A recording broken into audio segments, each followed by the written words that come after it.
La demografía es el estudio de la población, como ustedes saben, ¿no es cierto? Pero, ¿en qué aspectos de la población? Principalmente tamaño.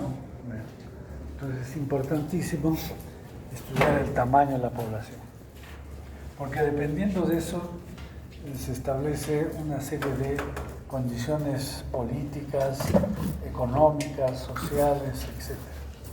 Entonces el tamaño es sumamente importante, como lo hemos comentado en la clase anterior.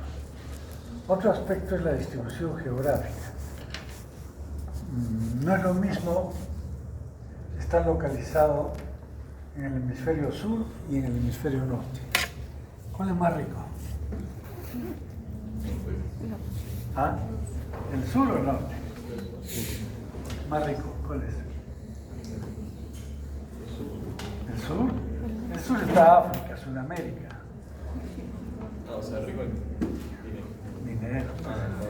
O el desarrollo, ya. Yo pensaba, digamos, en el mineral. Bueno. Pero al final los minerales se los llevan. Sí. Entonces los países más desarrollados se encuentran en el hemisferio sur. Los polos generalmente hay poca población por las condiciones climáticas, ¿cierto? Luego, no es lo mismo vivir en la costa que a nivel de altura. Entonces nosotros acá tenemos zonas de altura como es Puno, el Cerro de Pasco, sobre todo, zonas de altura importante, ¿no? Más de 4.000 metros de altitud. Y eso es importante desde el punto de vista de salud. ¿Qué dice? ¿Será importante o no? ¿Han oído hablar de Carlos Monge? Carlos Monge, el hijo que también se llama Carlos y el nieto también creo que se llama Carlos Monge. Son médicos investigadores de la Universidad Cayetano Heredia. Y en Cayetano Heredia hay un instituto de medicina de altura. Y entonces, ¿cómo es que se han hecho famosos? Porque tienen a la mano población en altura. Entonces, todo lo que es fisiología, por ejemplo, la fisiología es diferente a nivel del mar que a nivel de altura. La clínica también, hay muchas enfermedades de altura, ¿no es cierto? El soloche, por ejemplo, el vólvulo, etcétera, etcétera. Entonces, esto hace que estos investigadores se hicieran famosos porque era fácil investigar. A ver, vamos a ver, anemia, ¿ya? ¿Cómo es la hemoglobina en la altura? Mayor, ¿cierto? Ya, eso es suficiente para investigar en relación a la costa. Pero hay otros, la fisiología respiratoria, por ejemplo, la fisiología cardíaca, etcétera, etcétera. Entonces, ellos no tenían que buscar problemas de investigación como estamos haciendo nosotros. Iban y estudiaban cualquier cosa, era nuevo. Y después incluso se fueron hasta el Himalaya, han estudiado por ahí, etcétera, etcétera. Entonces, han hecho mucha contribución al mundo estudiando solamente patología y fisiología de altura. Entonces, la altura pues es sumamente importante. En la costa están más en mejores condiciones de salud, por eso los pueblos se ubican en la costa. Además, están más cerca al mar y por lo tanto hay más alimentación y también mejor es el transporte. Y nosotros tenemos otro tema, es la selva que está por acá, ¿no? Es todo lo que es, digamos, Loreto, Puerto Maldonado, o sea, Madre de Dios, etcétera. Son zonas que tienen patologías totalmente diferentes, economía totalmente diferente. Entonces es importante estar en la zona. Por ejemplo, en África llaman a los países subsaharianos. ¿Quiénes son? Los que están por debajo del desierto del Sahara. Y esos son países subdesarrollados en la mayoría de los casos. Bien. Entonces, ¿es importante la distribución geográfica? Sí. Luego viene la estructura o composición. Esto es una pirámide poblacional. Cada país tiene una pirámide poblacional diferente. Y si lo hacemos por regiones, también es diferente la pirámide poblacional. Y entonces hay pirámides poblacionales de países ricos, países desarrollados. pirámides poblacionales de países pobres o subdesarrollados, ¿no? Entonces es importante porque nos da la población infantil, la población adulta que tenemos, etc. Y finalmente variaciones o cambios que se dan a lo largo del tiempo. Y estos cambios son permanentes, ¿no? Antiguamente, fundamentalmente, se trabajaba con dos variables para esto de los cambios en la población. ¿Cuáles eran? Natalidad y mortalidad, nada más.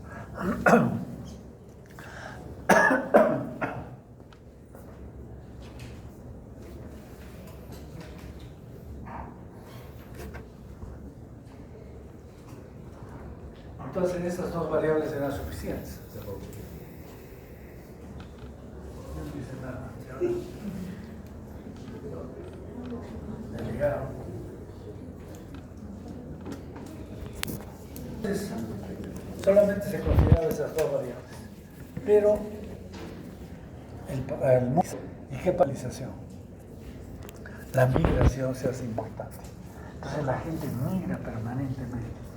Antiguamente, al inicio de la importancia en la migración era de la zona rural, del campo, a la ciudad. Esa era la migración más importante. Entonces, Lima era pues el centro de migración, ¿no? Todos los pueblos del Perú iban a Lima. Y entonces surgían algunos problemas de salud. El hacinamiento, por ejemplo. Cuando, digamos, alguien migraba a Lima, se iba, ¿y dónde iba a vivir? A los cerros. ¿Ah? A los cerros, ¿no es cierto? Pero al inicio ni siquiera a los cerros, porque hay que ir a los cerros, lotizar, todo eso. Iban donde un familiar, ni siquiera familiar, un paisano. Entonces decía, paisano, tienes que alojarme, que recién estoy llegando a Lima, hasta que me acomode, etcétera, etcétera. Y como es paisano había que aceptarlo, ¿no es cierto? Y entonces, ¿qué surge? Que hay hacinamiento. Pero aparte del hacinamiento, no consigue trabajo todavía o el trabajo es muy precario. Entonces, no hay una buena alimentación. Y surge un problema tremendo causado por la migración, que es la tuberculosis. Y entonces se crean pues hospitales para la tuberculosis. El Sabogal en Lima era para tuberculosis. Aquí, ¿cuál era para tuberculosis? ¿Saben? El Honor Delgado se crea como hospital para tuberculosis. Igual que el IREN, que se crea para cáncer, pasará el tiempo y ya no va a ser importante el cáncer y entonces eso lo van a aplicar a otra cosa. Van cambiando las cosas de acuerdo a estas condiciones de migración. Y entonces aquí en Arequipa también hay migración, ¿no es cierto? ¿De dónde viene la migración a Arequipa? De Arequipa van a Lima. Es una migración, digamos, emigración. ¿Y una inmigración de dónde? Todo el altiplano, ¿no es cierto? Viene a la ciudad en busca de trabajo. ¿Por qué? Porque hay pobreza, porque no hay condiciones de vida adecuadas, entonces migra a la ciudad. Y entonces la migración se convierte en un factor importante en la estructura de la población, ¿no? En los cambios que se producen. Y entonces ya no hablamos de crecimiento vegetativo solamente, sino hablamos también de crecimiento demográfico, que está influido por la migración.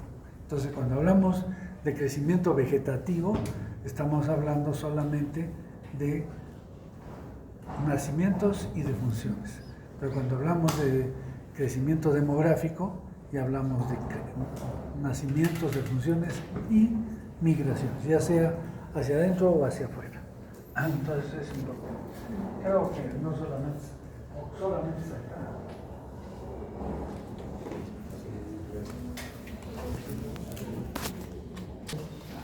Existen dos tipos de demografía. Esto académicamente, porque en realidad es uno solo. Es la demografía estática y la dinámica, ¿no es cierto? Entonces, ¿qué estudia la demografía estática?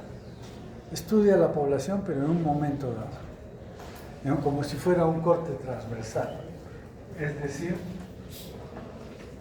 va a estudiar cuántos habitantes tiene, qué estructura tienen, pero un momento. Y eso es lo que hace, por ejemplo, los censos.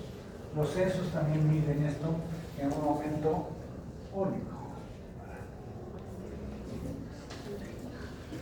La demografía dinámica estudia en un momento dado todas las variables, ¿no es cierto? Variables, por ejemplo, geográficas, o sea, por distrito, por región, variables biológicas, como por ejemplo la edad, el sexo, variables sociales, como son educación, economía, ¿no? Condición socioeconómica, etc. Y entonces, eso, pero en un momento. Los censos, por ejemplo, toman estos datos y los censos se hacen cada 10 años. Deben hacerse. Y deben hacerse a mitad de periodo. ¿Cómo será eso a mitad de periodo? A mitad de año. ¿Cuándo es la mitad de año? Julio. ¿Julio? No. 30 de junio. Julio. Entonces ahí la fecha para hacer el censo correcto es a mitad de periodo. Y entonces, pero en el Perú saben que no, que faltó presupuesto, que no se planificó, pero en todos los países se hacen a mitad de periodo. Y este censo nos permite tener datos precisos, pero en un momento dado. Pero también existe la demografía dinámica, y ya estudia cómo va a producirse estos cambios en la población, como hemos dicho, por nacimientos, por defunciones, por migraciones, ¿no? Entonces, eso ya obedece a otros parámetros, pero que son dinámicos. Bien. Vamos a ver, pues, yo quiero que vean un cuadro. Acá está todo.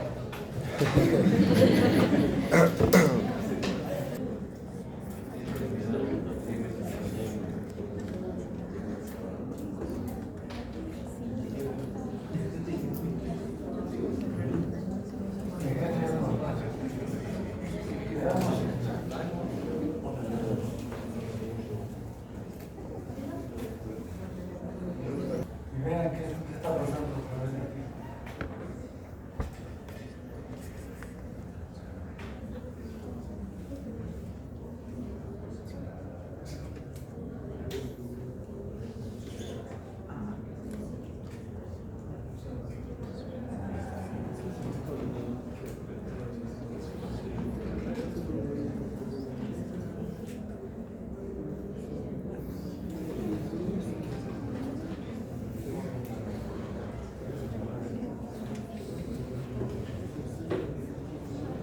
A ver.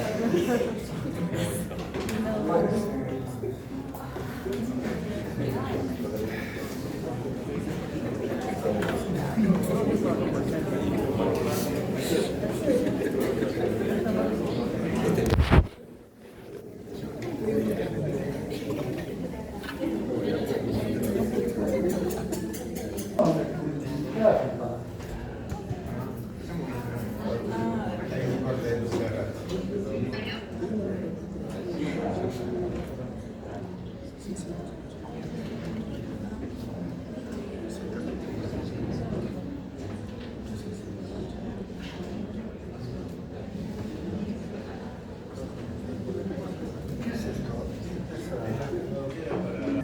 1950.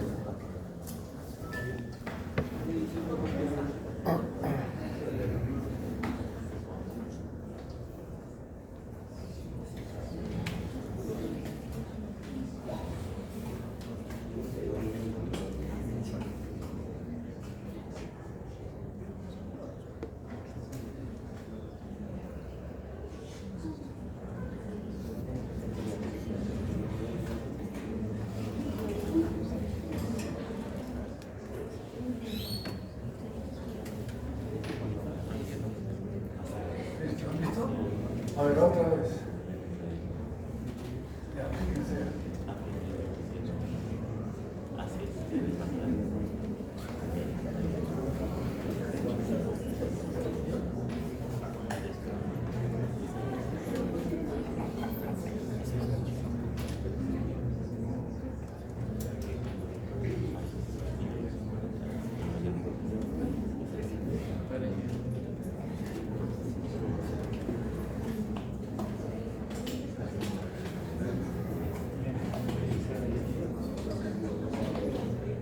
Entonces, ¿qué es lo que tenemos ahí? A través de los años ha habido una modificación y que inicialmente Asia, miren, todo lo que tenía, ¿no? La mayor población del mundo estaba en Asia. Sin embargo, poco a poco está disminuyendo, pero no tanto. Pero lo que sí llama la atención es Europa. Europa es el país, el continente viejo, le dice, ¿no es cierto? Y entonces, miren cómo está perdiendo población. Entonces, por eso es que se crea la Comunidad Europea, porque los países se reducen tanto que ya son poco importantes. ¿Y va creciendo quién? ¿Quién crece? África, o sea, los países pobres. Los países pobres están creciendo más, ¿por qué? Simplemente por cuestiones de natalidad, ¿no? Y la mortalidad se ha disminuido en casi todos. En África todavía hay mortalidad alta, pero su natalidad sigue alta. Y entonces está aumentando la población. Pero ya hay vacunas, ya hay medicinas, entonces ya la gente no se muere. Y entonces, ¿qué va a pasar con el continente africano? Como está en pobreza, va a migrar. Y ya vemos pues que la migración es excesiva, incluso, sobre todo a Europa, ¿no es cierto? Entonces, esto trae pues una serie de consecuencias de problemas de salud. Antenoche estuve en una reunión que se hablaba de un dato interesante en relación a Ica. ¿Alguien conoce Ica? Sí, ¿no? Como todos. Pero no son de Ica. Entonces, lo que pasa es que en Ica tiene en este momento 0 de desempleo. Todos trabajan. Y no solo eso, sino que la gente está migrando a Ica por trabajo. ¿Por qué? Porque la agroindustria ha desarrollado mucho y entonces necesita mano de obra. Pero ¿qué tipo de trabajo? Le llaman golondrino, que solo aparece mientras hay, digamos, oferta de trabajo. Pero, ¿qué condiciones de salud tiene esa población? Porque es un trabajo por día, les pagan por día. Entonces no tienen atención de salud. Entonces están creando un caos en los sistemas de salud de Ica. Pero no solo eso, sino que como personas migrantes, no solo de otras partes del país, sino del extranjero, traen problemas de salud y que pueden difundirlas a toda la población, ¿no? Entonces es un problema serio esto de la migración. Y entonces acá estamos viendo pues, que estos países de Europa, miren que era tan importante en población, va a resultar más pequeño que América. Bien, esa es la demografía dinámica. He puesto la fotografía de Thomas Malthus, no porque sea guapo, sino porque él diseña una teoría sobre el crecimiento poblacional. ¿Y qué dice Malthus? Malthus en resumen dice que, a ver, vamos a ir poco, para que ustedes vean cómo aparentemente estas fueron sus palabras. Y aparentemente, ¿quieres leer, por favor? Si la población terrestre continúa duplicando su número cada 35 años, como lo está haciendo ahora, cuando llegue al año 2600 se habrá multiplicado por 6.000. La población alcanzará los 630.000 millones.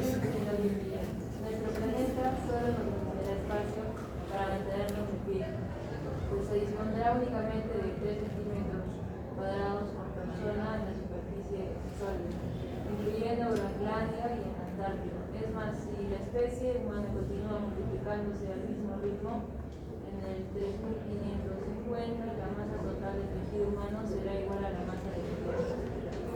Bien, ¿tendrá razón este señor? ¿Tú le crees?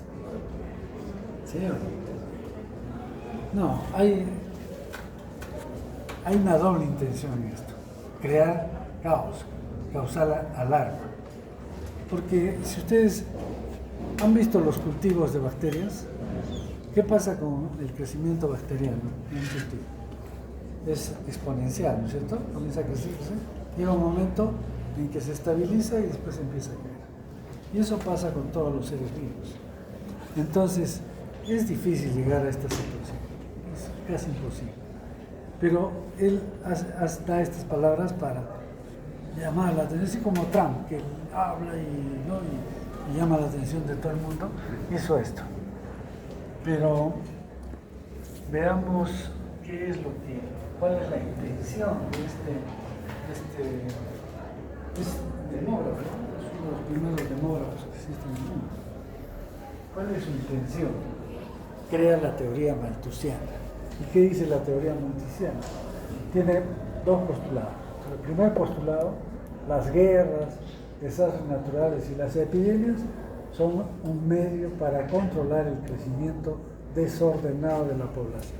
Claro, es desordenado ¿por qué? ¿Quiénes crecen? ¿Los países ricos o los países pobres? Pobres. Entonces está afectando a los ricos, ¿no es cierto? En ausencia de alguno de estos eventos, la población tenderá a duplicarse en el periodo de 25 años. Malthus explica que el crecimiento sería en progresión geométrica, es decir, 2, 4, 8, 16, 32. Y que el crecimiento se produciría sin parar. ¿Cuál es el segundo postulado? Si bien la población crecería en forma geométrica, el suministro de alimentos solo se produciría en progresión aritmética, o sea, 1, 2, 3, etc. En otras palabras, no habría suficiente comida para todos y la principal consecuencia sería el hambre. Entonces, ¿qué es lo que dice acá? Él utiliza dos variables en todos estos postulados. ¿Cuáles son esas dos variables? A ver qué dice. ¿Qué variables está manejando en estos dos principios?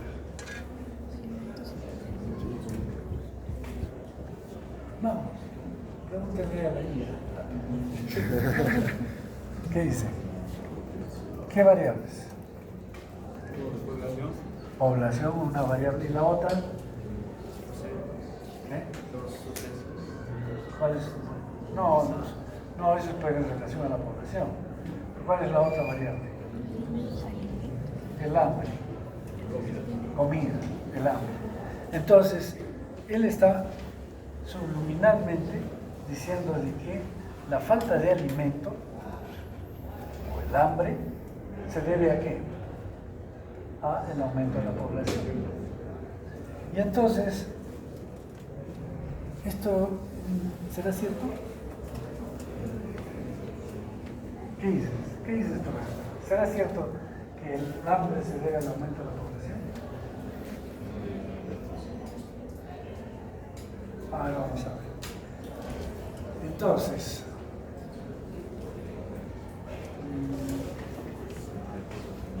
¿cuántos millones de habitantes tiene Estados Unidos? ¿Cuántos millones de habitantes tiene Japón? Muchísimo más que cualquier país desarrollado. Y sin embargo, ¿tiene hambre?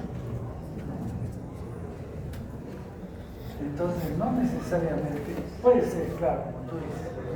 Sí.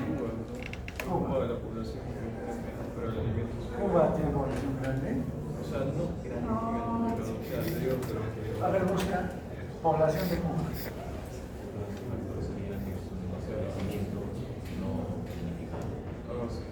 Claro, en cierto modo. Pero no es el tamaño de la población el que explica la pobreza.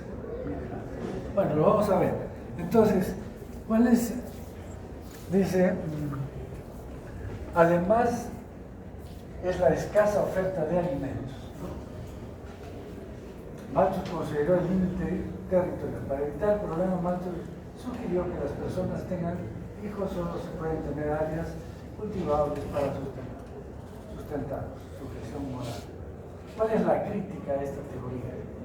En el momento en que se desarrolló, la teoría de Malthus resultó de la observación de un área limitada de comportamiento a nivel rural.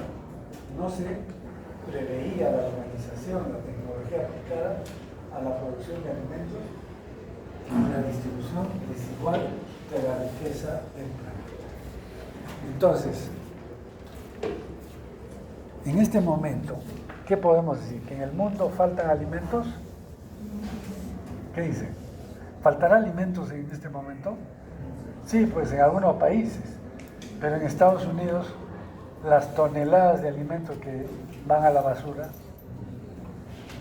Entonces, en realidad no es que falte alimentos, sino es la distribución de la riqueza y de la producción de alimentos y los alimentos. Entonces, miren, una opinión que iba... ¿Cuál era el mensaje de Marx? Que la población es la responsable de la pobreza. Entonces, ¿qué había que hacer con los países pobres? Control de la natalidad, ¿no es cierto? Y entonces los países ricos, tan buena gente que son, dijeron, no, los países subdesarrollados tienen que hacer control de la natalidad.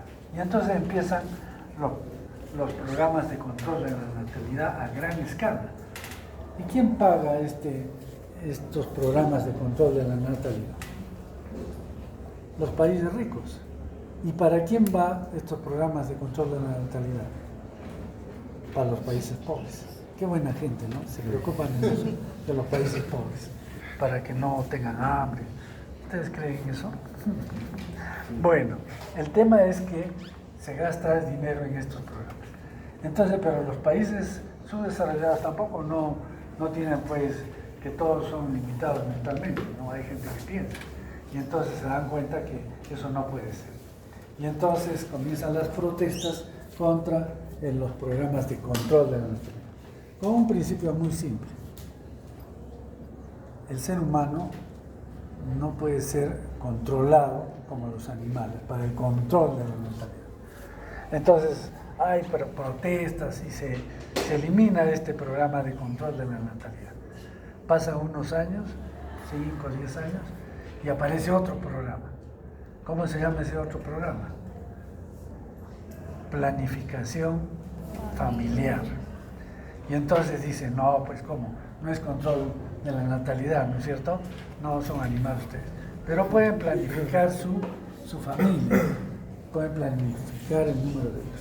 Y entonces eso empieza a funcionar más o menos hasta que otra vez aparece alguien pensante y dice, pero la familia es una empresa para planificarla, sobre todo la parte de los defensores de la religión, ¿no? Y entonces dice, no, la familia no es una empresa para planificar, tiene otra connotación y los hijos que tengan deben ser aceptados, ¿no? Entonces no puede haber planificación familiar. Entonces se corta estos programas, pasa un tiempo y otra vez a lo mismo, reinciden, nuevamente empiezan a hacer un control de la natalidad, que es lo que hace, pero ya le cambia el nombre. ¿Cuál es el nombre que le cambia?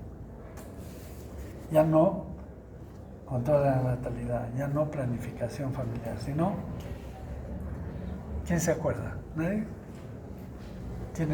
Son otros programas. ¿Nadie? Se llama paternidad responsable. Y entonces comienzan a crear eufemismos para hacer lo mismo, ¿no es cierto? En base a la teoría de Malthus. Vamos a ver entonces ahora que esto es lo que dice Malthus, ¿no? Que el crecimiento de los alimentos, la producción de alimentos es así, aritmética, mientras que el otro es geométrica o logarítmica, que es el tamaño de la población. Por lo tanto va a haber una catástrofe malthusiana que le llamamos. Entonces, como Malthus ya es criticado al exceso, entonces aparece una teoría que la hace más tolerable, más amigable a la teoría malthusiana y se llama teoría neo-malthusiana. La reproducción ilimitada de las familias proletarias es el factor principal que las condena a la miseria, pues a mayor descendencia menor acaba siendo la repartición de los recursos disponibles. Como solución a este problema, el neomalthusianismo propone la educación de la población para la necesaria separación de sexo y reproducción. Hasta el fanatismo, ¿no? Había un colega que era docente también, muy connotado, ciudadano de Arequipa, y él decía, proponía que las relaciones sexuales solo sean para cuando uno quiere procrearse y después hay que abolirlas, decía. Bueno, entonces hay una serie de discusión en este tema. Esto es la defensa de la maternidad libre, la liberación femenina, este es su caballito de batalla, la anticoncepción, el aborto, la planificación familiar. Críticas a la teoría neomalthusiana. Aunque más evolucionada, la teoría neomalthusiana tiene la misma base que Malthus. ¿Qué significa?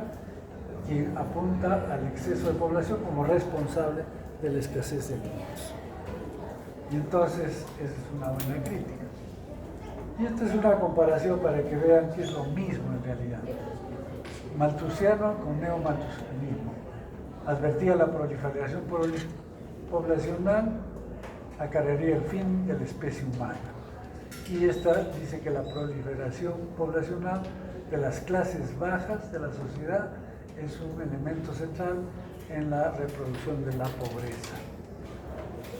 Acá propone que los remedios, como remedios el dilema de las guerras, las pestes y la hambruna.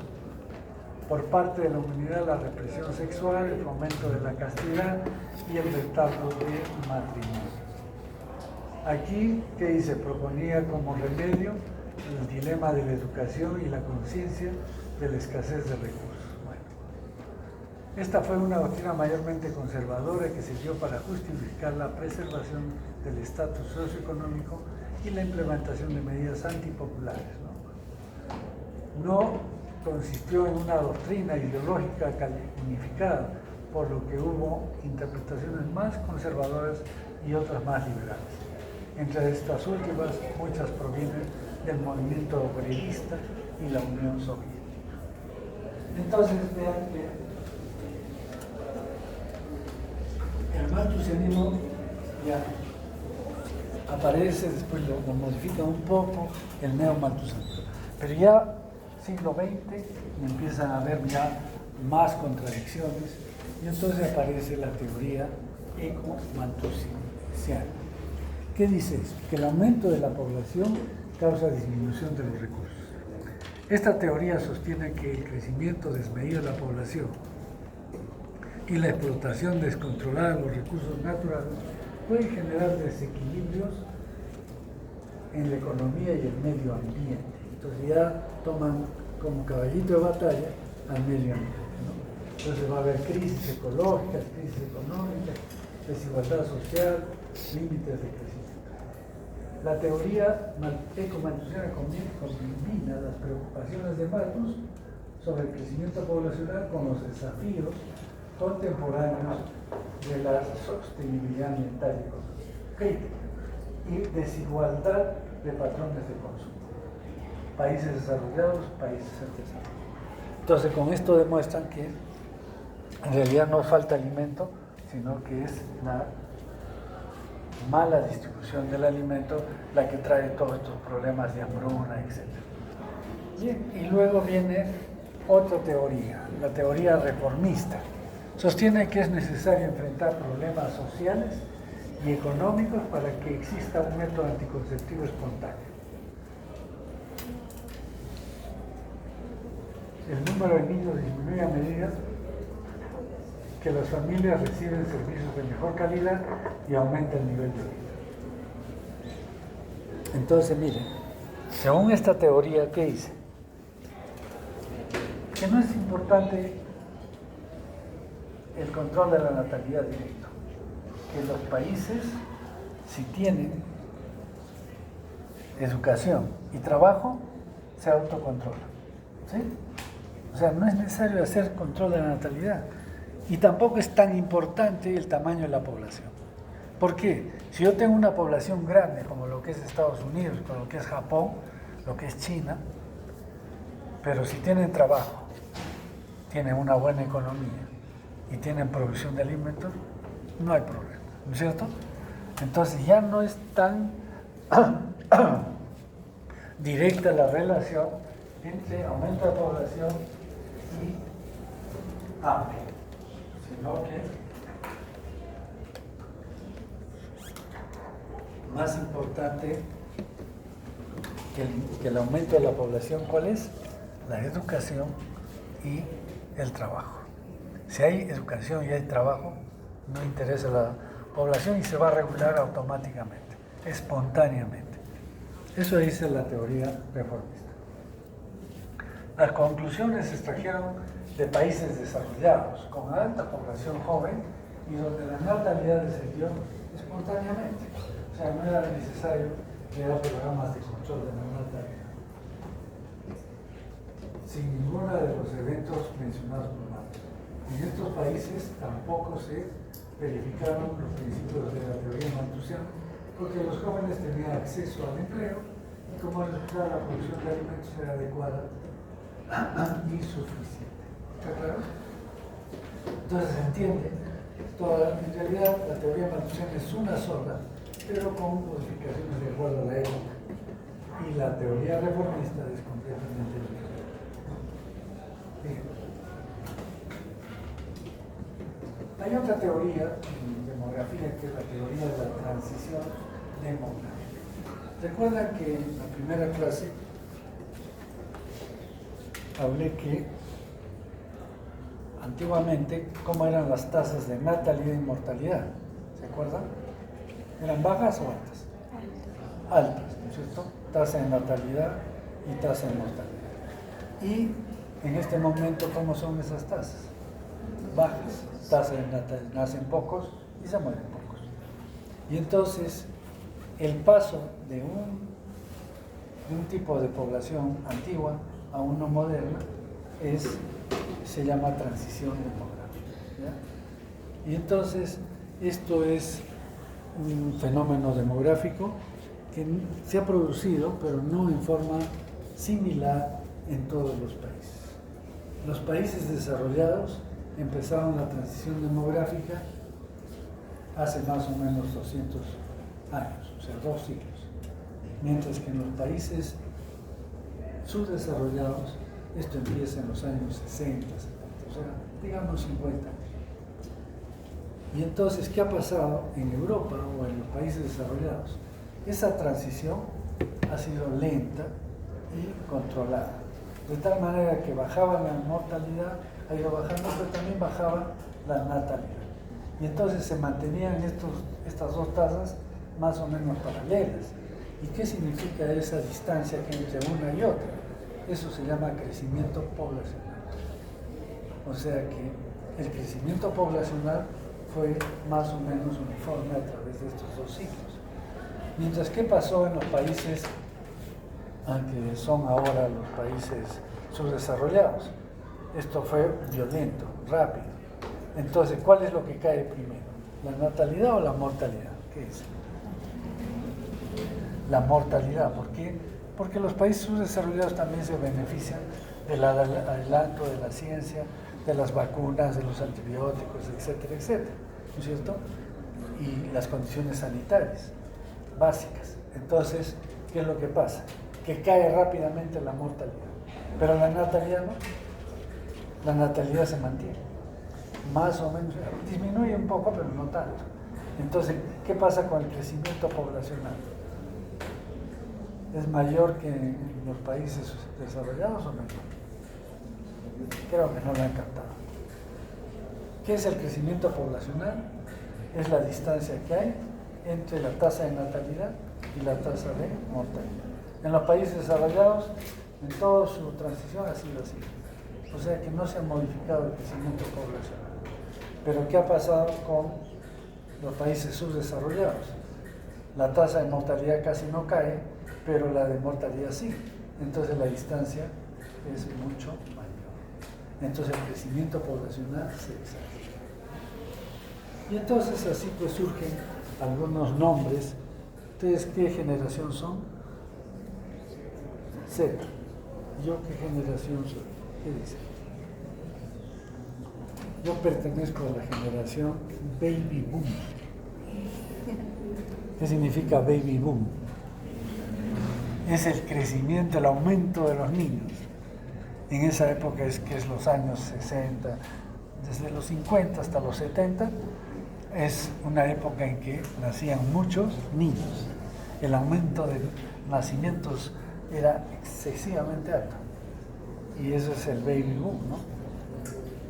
Entonces, hace poco, la semana pasada, vi unas elecciones en España y había pueblos en que solo han quedado los baby boom, no hay más. ¿Qué ha pasado con estos pueblos? Todos los jóvenes se han ido a la capital, a Madrid, a Barcelona, a las grandes ciudades. Y esos pueblos han quedado desolados. E incluso sale en internet que ofrecen, te dan casa, todo, y que te vas a España y que te consigan hasta trabajo, pero con la condición de que vayas a vivir a esos pueblos que están desapareciendo. Entonces, ¿qué han hecho en las elecciones? ¿Saben lo que han hecho? Solamente han puesto una mesa de sufragio en el poblado más grande. Y los demás ha ido un ómnibus a recoger a todos los baby boom, ha pasado a recogerlos para que vayan a votar a esa mesa. Entonces, hay un despoblamiento de la población en algunas zonas. Bueno, entonces, esto es la transición demográfica. Pero tiene dos fases. La primera fase es una fase transicional, pero preindustrial.